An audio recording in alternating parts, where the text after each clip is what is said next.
let's say one per Passover. That would equal one in 24, 25, and 26. And that's when, let's say, the fourth one is the unclean one because it has a blemish. Okay, let's just say hypothetically that's the one that Satan will use as the unclean animal. And there you go. There's your 4 heifers. They're going to have this ceremony before they get to a certain age. Before, if they can't be over a certain age. Ooh, somebody's smoking some meat. It smells good. Some ribs or something. But anyway, so all of this has to culminate right now. They're ready to purify that one of the heifers is ready now. So they're going to use that in, let's say, next year, Passover. Something has to happen. The temple doesn't have to be built for them to purify. I think they're going to purify before the temple's built because they're going to want a clean slate, a clean ground to use. They're going to use that heifer as a cleansing for before they build the temple. That's what I'm thinking. And then I think they'll use one every year after that because even in the Bible, once a year they had their ritual sacrifices on Passover feasts.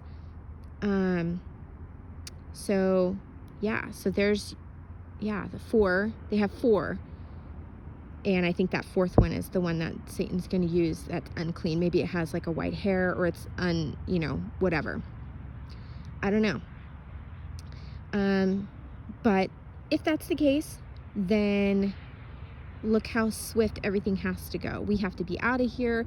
There has to be, I know that there has to be some time in between the rapture and, because think of all the chaos, there's gotta be something, I don't know if Satan's going to come right on the scene and be, hey, or if he's going to, it's going to take some time. I think, there might be a few months to a year. I don't know. But with the chaos that's going on in the Middle East, the chaos that's going on in America, that's it. I mean, we are so overdone.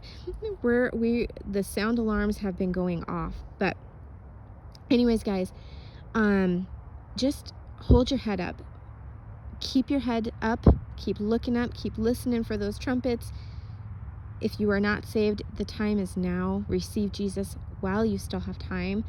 In 1 Corinthians 15, 1-4 is the sound gospel of your salvation, that you believe with your heart that Jesus came, he died, and he rose again on the 3rd day, and that he is coming again. If you believe that, you are saved for eternity. There is no, once you are saved, nobody and nothing is going to take you away from the hand of God. He is going to have his hand on you. That was another thing too, briefly and very quickly. I was reading about the mark of the beast. I cannot remember what verse it was off the top of my head because it just reminded me.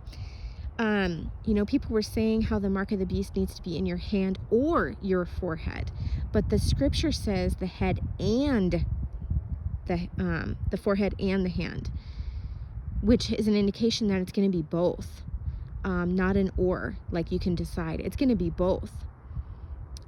It was in Revelation, but I cannot remember what verse it was talking about because I was reading it with my son Maverick the other day, and I never realized that before, that it said and instead of or, which is an indication that you're going to have it on both your head and your hand. So maybe it's some form of technology like in your phone, and then you have something in your head, or vice